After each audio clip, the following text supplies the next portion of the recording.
Menjelang transisi kepemimpinan Amerika Serikat pada 20 Januari, Joe Biden kembali mendorong berakhirnya perang di Gaza. We're seeing some progress. And, I know hope springs eternal. Presiden terpilih Amerika Serikat Donald Trump juga mengulangi ultimatumnya agar Hamas melepas semua tawanan sebelum ia dilantik. If they're not back by the time I get into office, all hell will break out in the Middle East. Dalam negosiasinya untuk mengakhiri perang, pemerintahan Biden berkoordinasi dengan tim dari Trump. Di saat negosiasi dipimpin utusan Biden, Amos Hochstein. Calon utusan khusus Timur Tengah Trump, Steve Witkoff, juga berbicara dengan pejabat Qatar yang menjadi perantara bagi Hamas. I actually believe that we're working in tandem in a really good way, but it's the president, his reputation, the things that he has said that are driving this negotiation. Israel dan Hamas akhirnya semakin dekat ke kesepakatan gencatan senjata dengan sejumlah fase penarikan pasukan Israel dan fase pembebasan sandera serta pertukaran tawanan. Perang Israel-Hamas telah berlangsung 15 bulan dan sejak awal perang, Rumah Sakit Indonesia di Gaza Utara sudah ikut terdampak. Rumah sakit ini baru dibuka lagi pada pertengahan 2024 sebelum akhirnya kembali tidak beroperasi maksimal. Dengan meningkatnya intensitas serangan pasukan pertahanan Israel atau IDF beberapa bulan terakhir.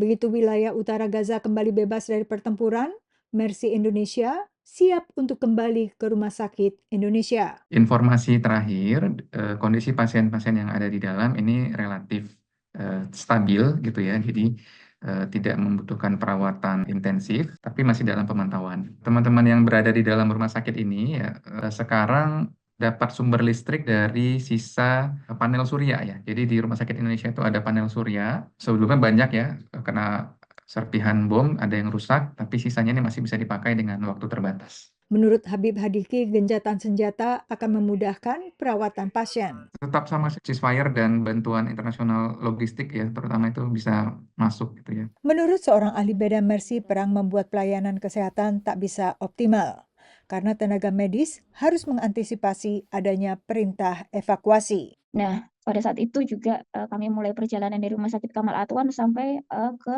depan Rumah Sakit Indonesia. Nah, pada saat itu kami bisa menghubungi liaison officer kami dari Mercy untuk memberitahukan dan mengkoordinasikan, membantu menghubungi WHO dan UN terkait kondisi kami, bahwa kami terjadi penyerangan darat dan kami diminta untuk evakuasi. Ketatnya pemeriksaan juga memperlambat gerak tenaga medis. Di holding point kita menunggu sekitar 2 jam sambil menunggu green light.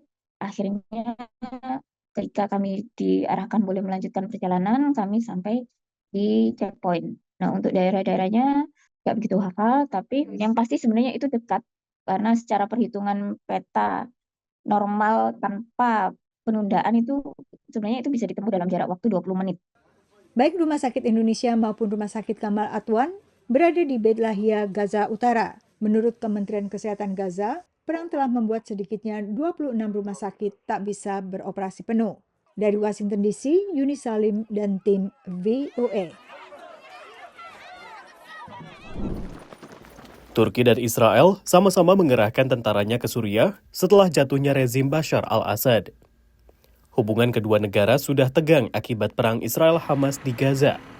Para analis memperingatkan risiko konfrontasi regional baru.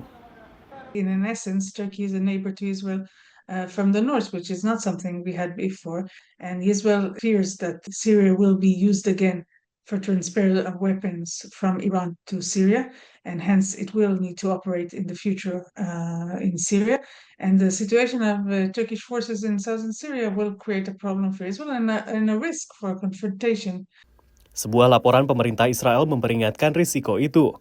Dukungan publik Menteri Luar Negeri Israel Gideon Sa'ar terhadap Kurdi Suriah yang ditetapkan Ankara sebagai teroris semakin mengobarkan ketegangan. Baik pemimpin Israel maupun Turki mengklaim memiliki hubungan dekat dengan Presiden AS terpilih Donald Trump. Dan analis mengatakan itu akan memberi Trump pilihan yang sulit. Trump cabinet picks do point to a very pro-Israeli, pro-Netanyahu direction. And of course, Turkey's, the poor state of Turkish relations with Israel will be a problem, especially in US Congress. But I think separate from Trump's cabinet picks and bureaucratic picks, this group, the inner core, believes Turkey is key to this region. Sementara Presiden Turki Recep Tayyip Erdogan menginginkan peran dalam menengahi gencatan senjata di Gaza. Donald Trump sangat mendorong pembebasan sandera Israel dan langkah mengakhiri perang sebelum dia mulai menjabat bulan ini. Ini dinilai sebagai peluang bagi Erdogan untuk memperkuat hubungannya dengan pemimpin AS. Assuming Israel has won most of what it's wanted, Erdogan really doesn't have much fair reason to curse Israel every day, which would remove the most important obstacle to better Turkey-American relations. Langkah lain untuk mengurangi ketegangan adalah menormalisasi hubungan antara Israel dengan Arab Saudi. Sebuah upaya yang diharapkan banyak orang untuk dilanjutkan Donald Trump. Because the normalization deal with Israel and Saudi Arabia will have a Palestinian component, and that will relax some of the tensions between Israel and Turkey on the Palestinian issue. Sebelum perang di Gaza, hubungan antara Turki dan Israel mulai mencair. Tetapi saat ini, militer kedua kekuatan regional itu berhadapan di Suriah dengan ancaman eskalasi ketegangan lebih lanjut. Untuk isu Timur Tengah, Donald Trump telah menunjuk 2 orang pebisnis sebagai penasihatnya. Pertama, dia menunjuk seorang kawan lama, Stephen Witkoff, yang merupakan seorang investor real estate sebagai utusan khusus. Dia juga menunjuk besannya, Masad Bulos, sebagai penasehat senior urusan Arab dan Timur Tengah. Dari Washington DC, saya Rio Tuasikal dan tim VOA.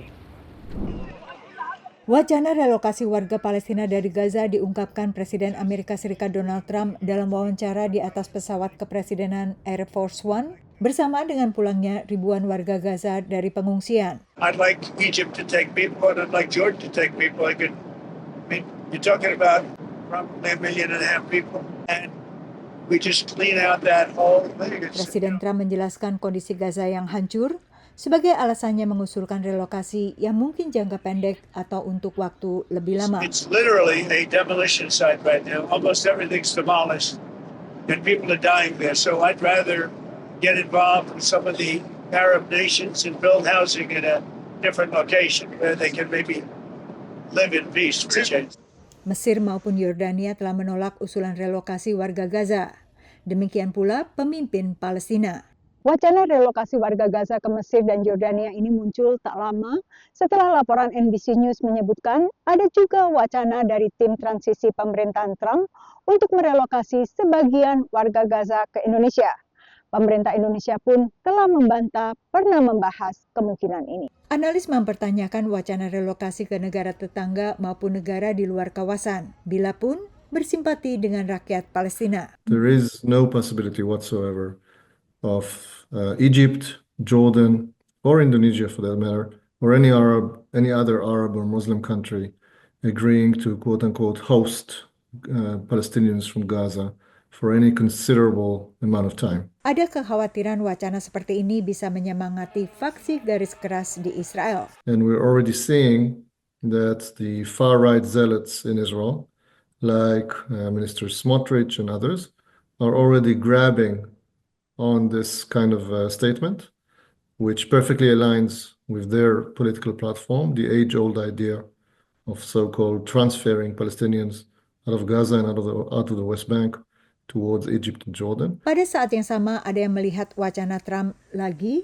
sebagai taktik negosiasi. So it's difficult to tell to what extent this is a serious proposal and to what extent it's actually just part of a negotiation tactic where Trump is trying to get ahead of the upcoming negotiation about the future of security and governance in Gaza by putting forward a maximalist vision for essentially depopulating Gaza. So that if the United States government starts with a very maximalist position, then the U.S. And its allies in Israel can appear to be making compromises when they settle for something less than that. Perundingan fase kedua baru dimulai awal Februari dan dipastikan lebih alot karena melibatkan pembebasan seluruh sandera dan penarikan seluruh pasukan Israel dari Gaza. Dari Alexandria, Virginia, Yuni Salim dan tim VOA.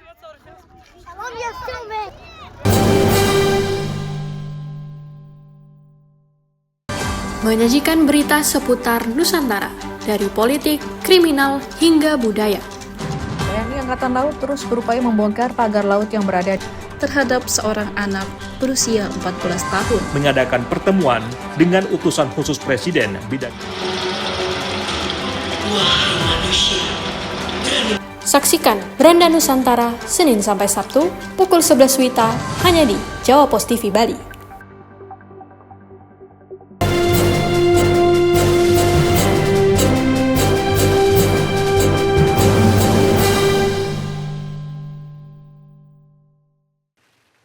The Carter Center didirikan Jimmy dan Rosalind Carter pada 1982, tak lama setelah Jimmy Carter kalah dalam Pilpres. Organisasi ini termasuk yang merintis pemantauan pemilu secara independen dalam era modern, dan sejak 1989, The Carter Center telah menjalani misi pemantauan pemilu di 40 negara termasuk Indonesia. Saya pernah bertemu pada tahun 2004. Saya sebagai salah satu kandidat. Beliau didampingi oleh Ibu Rosalind Carter, former First Lady, datang ke sebutlah campaign center saya di Jakarta. Terus kami berbincang-bincang dengan beliau. Tentu saya mengucapkan terima kasih karena Carter Center ikut peduli bakal berlangsungnya pemilihan presiden yang pertama kali dipilih oleh rakyat untuk bisa berjalan secara free and fair. Susilo Bambang Yudhoyono akhirnya terpilih setelah 2 putaran Pilpres dan menjadi Presiden ke-6 Republik Indonesia. Doa dan harapan Presiden Carter agar election yang pertama kali seperti itu berjalan dengan peaceful, tetapi juga dengan free and fair dalam arti sesuai dengan kehendak rakyat. Sebelumnya, organisasi Jimmy Carter juga memantau pemilu pasca reformasi pertama pada pertengahan 1999 dan referendum Timor Timur yang kini bernama Timor Leste sekitar 2 bulan sesudahnya. Don Emerson adalah ahli hubungan Indonesia-Amerika Serikat yang ikut tim pemantau Carter Center. Menurutnya, kehadiran pemantau internasional ikut memastikan pemilihan berlangsung jujur dan adil. Selain itu, transparansi yang ditimbulkan juga menguatkan legitimasi hasil pemungutan suara bagi rakyat Indonesia sendiri, yang saat itu baru berdemokrasi. The very fact that there was a foreign country of some notable stature in the world that had teams in Indonesia observing this, observing that, and it was known, it was publicly known, that probably did help some Indonesians to acknowledge the legitimacy of the election in this kind of, validation in some sense by the United States and other countries that were there involved in monitoring this activity. Jimmy Carter sendiri akhirnya cuma menjabat 1 kali masa jabatan yang ditandai dengan sejumlah krisis domestik maupun internasional. Tapi justru kegiatannya selepas lengser yang banyak mengundang perhatian dan kekaguman. Tak hanya lewat The Carter Center yang didirikannya, tapi juga lewat organisasi perumahan Habitat for Humanity, di mana ia dan mantan ibu negara Rosalind aktif sepanjang hidup mereka.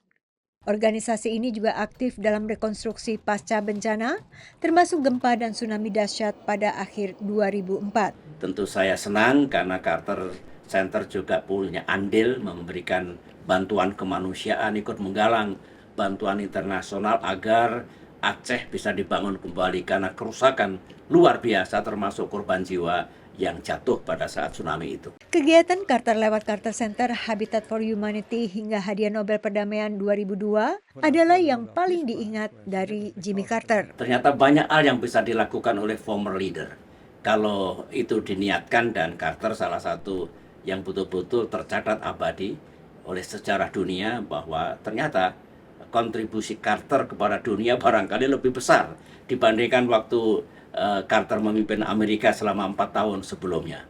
Itu yang saya ingat dan itu penilaian saya. Dari Washington DC dan Semarang, Yuni Salim dan Ahadian Utama dan tim VOA.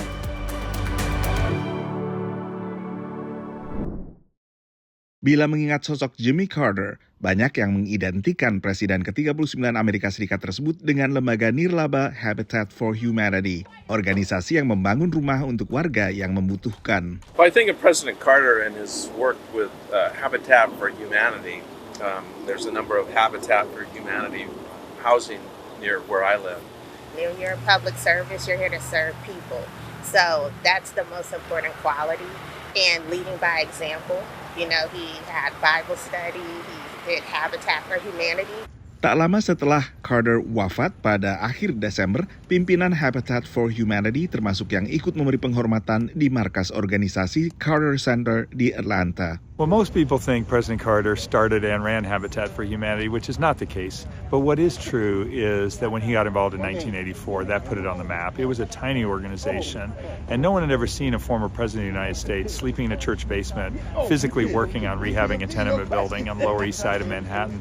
Everywhere he went, he raised up volunteers and supporters and advocates for the cause of affordable housing. And so it's really hard to separate Habitat and President Carter in terms of the depth of impact he and Mrs. Carter had. Dalam wawancara tahun 2015 dengan kantor berita Associated Press, Jimmy Carter menjelaskan alasannya aktif dalam organisasi ini. My whole public life has been devoted to keeping the peace and promoting human rights. And I think a basic human right of a human being is to have a decent place in which to live. Seorang penerima bantuan Habitat for Humanity masih ingat ketika mantan Presiden Jimmy Carter dan mantan ibu negara Rosalind Carter turun langsung untuk membantu membangun rumahnya di Atlanta pada 1988. He was just like everybody else out here working, and she were too.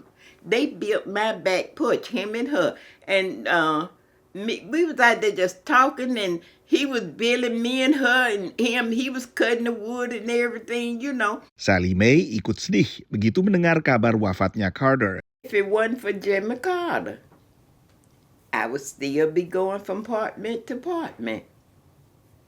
He put me in this house, and I'm planning on staying here until they take me out of it. And here, so I thank him for it.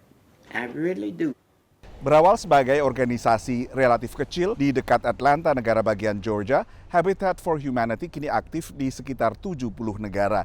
Tak hanya membangun perumahan untuk mereka yang kurang mampu, tapi juga terlibat dalam rekonstruksi pasca bencana. Dari Washington DC, saya Nova Purwadi dan tim VOA. Seorang prajurit Ukraina, Vitali Kovalchuk, berkata tank lapis baja M113 buatan Amerika yang ditugaskan padanya adalah salah satu alasan mengapa ia masih bertempur.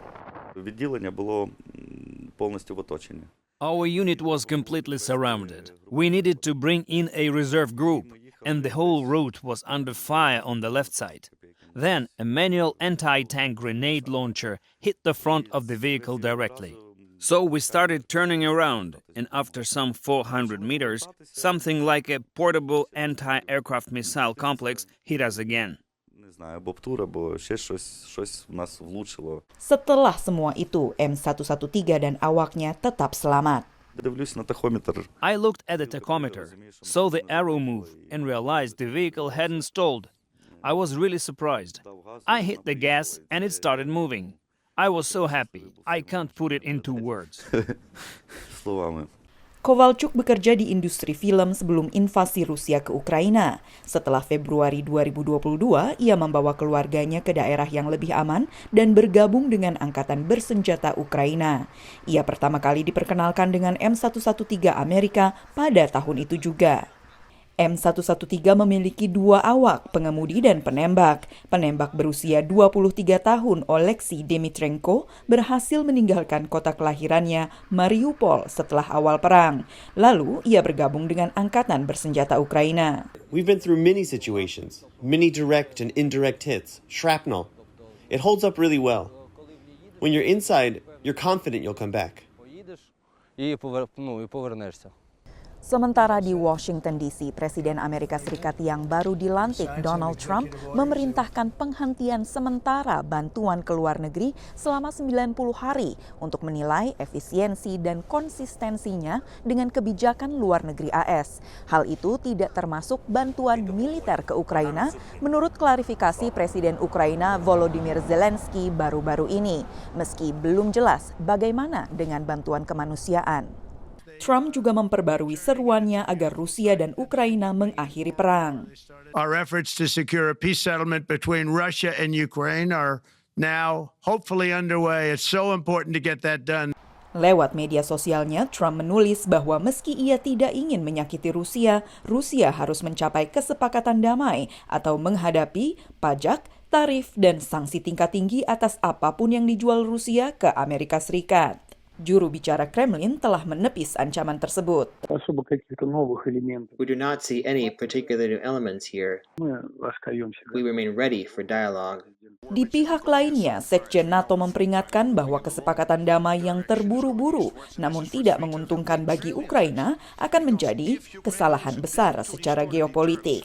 Dari Washington DC, Valdia Baraputri dan tim VOA. Sebuah fregat siluman, kapal selam serang, dan kapal perusak rudal baru-baru ini diresmikan ke dalam Angkatan Laut India.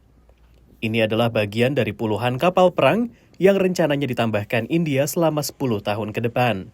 About 40 warships are likely to be commissioned over next few years. And that's a significant jump.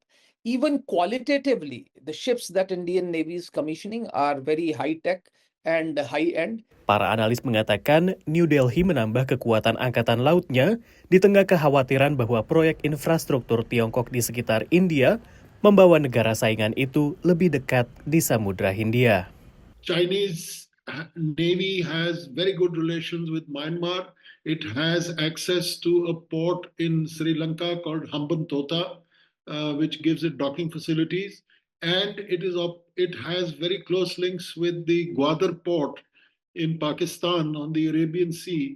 So all around India is in a sense encircled by China, and it is concentrating on trying to break or at least counter this stranglehold by expanding its navy. Tantangannya tidak mudah.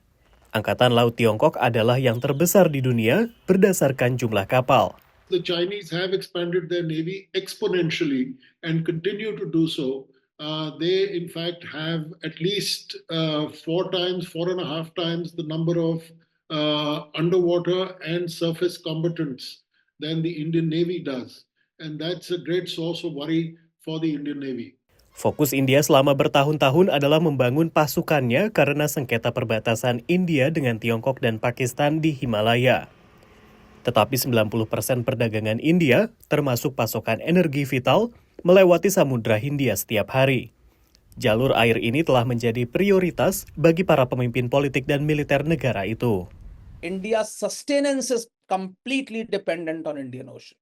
So Indian Ocean is absolutely important, and for that, India needs to have the freedom of navigation. Our ships should be able to transit through the Indian Ocean freely without being hindered by any part that could be inimical to India's interests. Untuk meningkatkan keamanan maritim, India terus meningkatkan kolaborasi dengan Angkatan Laut negara-negara lain. Pada bulan ini, India mengikuti latihan gabungan dengan Prancis, serta latihan gabungan 9 negara yang dipimpin Prancis di Samudra Hindia dan Pasifik. Sementara dengan Amerika Serikat, India telah mengikuti latihan gabungan Triumph setidaknya 3 kali, yang terakhir digelar pada 2024. Ekspansi Angkatan Laut India juga didorong oleh ambisinya untuk dihitung sebagai kekuatan global. आज भारत पूरे विश्व और खासकर global south में एक भरोसेमंद और जिम्मेदार साथी के रूप में पहचाना जा रहा है. Modi mengatakan India akan mendukung kawasan Indo-Pasifik yang aman dan sejahtera. Dari New Delhi dan Washington DC, tim VOA.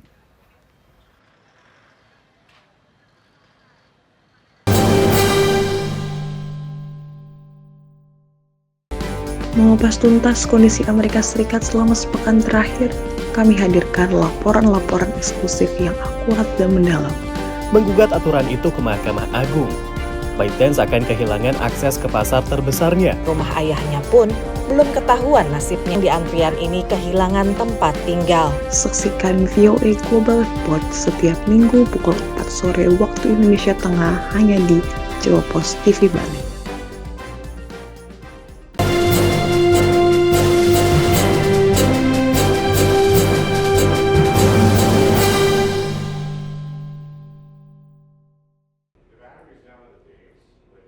Produsen elektronik Korea Selatan, LG, meluncurkan TV transparan nirkabel dengan fungsi ganda. You can see it's in transparency mode right now, right behind me, but as soon as I press the button, you can see the black screen raise and it turns into a traditional OLED TV. And so when you're watching movies on Netflix or watching TV shows, this is how you would enjoy it. Satu fitur baru yang juga disertakan adalah chatbot berbasis kecerdasan buatan atau AI yang responsif terhadap perintah dan pertanyaan lisan. AI chatbot is our kind of way of trying to help the user resolve issues quickly. And so typically consumers, when they had an issue, they would call customer service, hang on the line for 10-15 minutes, and finally when they get a hold of someone, they would ask a question. So it was a pretty tedious process. But now we know what the most commonly asked questions are working with the customer service department, whether that's how do I connect to the internet, or how do I connect peripheral devices. So we input all of that information into the TV, so now the user can quickly resolve issues on their own without having to rely on customer service. AI juga menjadi salah satu fitur andalan bagi produsen Korea Selatan lainnya, Samsung. Vision AI for us, it's really about being a companion for you and not just having a TV to watch. It's really about how the TV and the screen can be personalized and incorporated into your everyday life. We have so many features that we're building into our TVs that can actually help your day-to-day. For example, we have Samsung Food that can recommend recipes. Bila melihat adegan makan malam misalnya, pengguna bisa menanyakan apa makanan yang dihidangkan, lalu mencari resepnya. Sebelumnya, produsen smartphone juga berlomba-lomba mengembangkan fitur baru berbasis kecerdasan buatan. Dan ini sekarang sedang dikembangkan untuk televisi, terutama televisi yang bisa menjadi pusat kendali bagi sebuah rumah pintar. One thing is clear from the companies who are creating the AI technology is it needs to be holistic across many different platforms, many different devices. It has to learn about you, and it can only do that if it's interacting with you in multiple places. Beragam fitur ini bisa mendongkrak kembali penjualan TV. One of the things that we in the US and North America and broadly have been struggling with is a lot of people bought tech products during the pandemic, and they don't replace those products every single year. So we've seen declining sales in the US in particular for the past 3 years. 2025 is the year we think that turns around, and we're actually forecasting a return to growth, and that's because consumers are starting to replace those tech products that they purchased during the pandemic. Satu kendala bagi penjualan, TV berbasis AI tercanggih masih berharga premium. Dari Washington DC, Nova Purwadi dan tim VOA. Lama menjadi favorit pelaku pasar di Wall Street, saham produsen chip Nvidia merosot 17% dalam satu hari pada Senin 27 Januari waktu setempat di tengah kekhawatiran mengenai program kecerdasan buatan atau AI buatan produsen Tiongkok DeepSeek. Valuasi pasar Nvidia anjlok hampir $600 miliar atau 9 ribuan triliun rupiah. Penurunan terbesar dalam satu hari dalam sejarah Wall Street. It's not just cheaper, but a heck of a lot cheaper, 96% cheaper than what we're finding from the current spend in alternate models like ChatGPT and Gemini. So that is, something that is equivalent of, $5 million spent on the DeepSeek product, but it's $100 billion on the other side of the coin with some of these other products that are available. That's what's disrupting markets right now and why we see such a big impact on things like Nvidia. Nvidia adalah pelaku dominan perangkat lunak dan keras AI, sementara raksasa-raksasa teknologi lain juga berinvestasi miliaran dolar untuk mengembangkan AI masing-masing. It's just really sort of almost pulled the carpet out, if you like, under this AI trade, which has been rallying across 2024 and really has had quite an easy ride so far. This is the first time that it feels that there has really been sort of a disruption to the potential outlook for AI, or particularly those firms such as NVIDIA, who's really benefited from the run-up so far.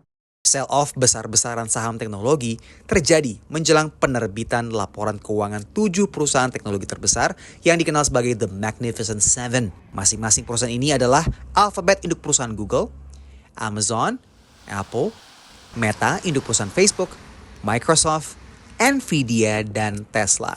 I think that it actually just shows how when there is a profit out there, It invites competition and innovation.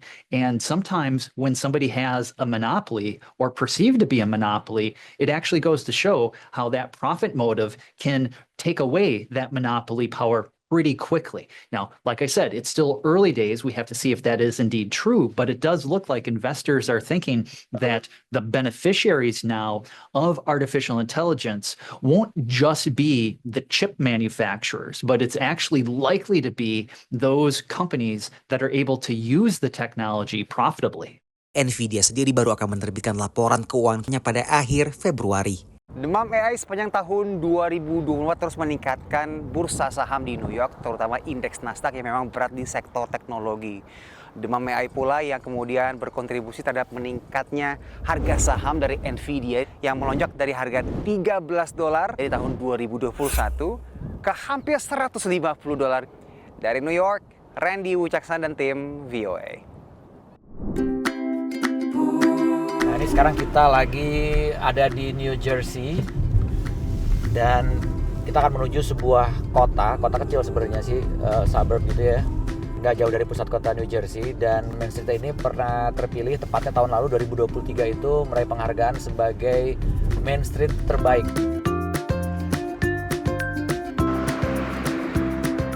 Jalan menelusuri Main Street Metuchen di New Jersey ini tiba-tiba ketemu sama sebuah toko yang langsung kita melihat bendera merah putih dan gak sabar ingin masuk ke dalamnya.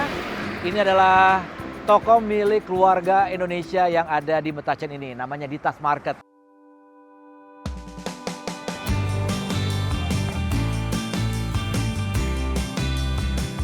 Saya tuh seneng masak di rumah. Di rumah kalau saya lagi itu saya jualan dari rumah. Open order di Facebook itu saya masukin makanan saya. Dari rumah mungkin suami tuh sempat kerja juga di company. Terus saya pikir ngapain? Ini kan kita punya talenta. Yeah. Suami lihat, oke, kalau gitu buka aja usaha.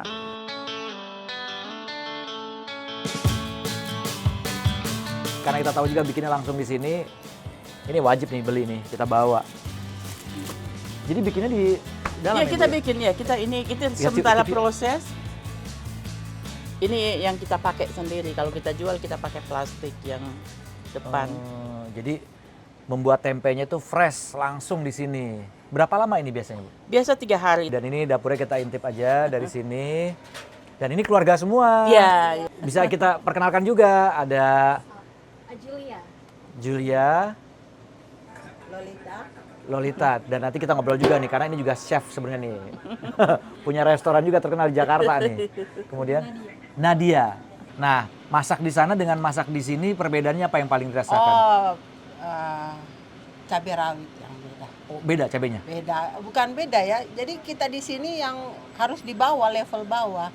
Oh, ya kalau di sana aslinya pedas ya? Iya, kalau sana ciri khas masakan Manado itu pasti pedas. Semua serba cabai ya, tapi kalau di sini kita harus pakai sweet bell pepper supaya balance. Oh, oke. Paling sulit bikin apa di Amerika? Mungkin di Indonesia gampang karena bahan-bahan. Kalau di sini paling apa? Sulit itu kita bumbu. Bumbu ya? Karena kita harus kasih tahu ciri khas Indonesianya. Sedangkan bumbu sini kan ikut musim. Oh bener. Itu dia ya. Jadi ada yang menu-menu yang kita harus pakai kemangi, kita nggak pakai kemangi. Pakainya apa dong? Ya kita pakai daun bawang aja. Dan kita harus ada daun kunyit, sedangkan daun kunyit sama daun jeruk itu di sini nggak ada. Kita harus kirim dari Indonesia. Come here quite often. Actually, my wife loves the eggplant. Typically, we don't eat eggplant like this, and we don't have a lot of spicy food. I like spicy. Some of it's very spicy for me, too spicy. But generally, all very good. I don't eat a lot of beef, but the beef is very good. And I like the chicken. Lemongrass chicken is my favorite. Wah, luar biasa. Baru buka 2 tahun, ya, ini kita langsung juga dapat penghargaan setiap tahunnya. Ini, kita dapat bangga ini.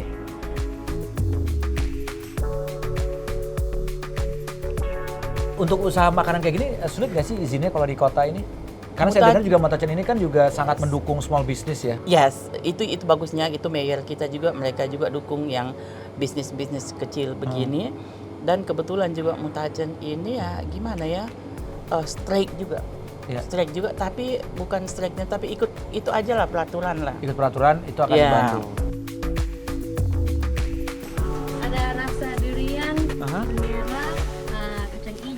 Durian, kacang merah, kacang hijau. Hijau sama buah nanas sama pepaya. Asik ya, kita udah ngeliat bisnis diaspora Indonesia yang ada di Metropolitan New Jersey ini. Udah makan juga makanan Indonesia yang enak banget. Kalau gitu sekarang saatnya saya pamit. Irfan Ihsan, Nur Hadi Sucahyo, dan juga Taris Dirziman. Sampai ketemu lagi. Bye-bye.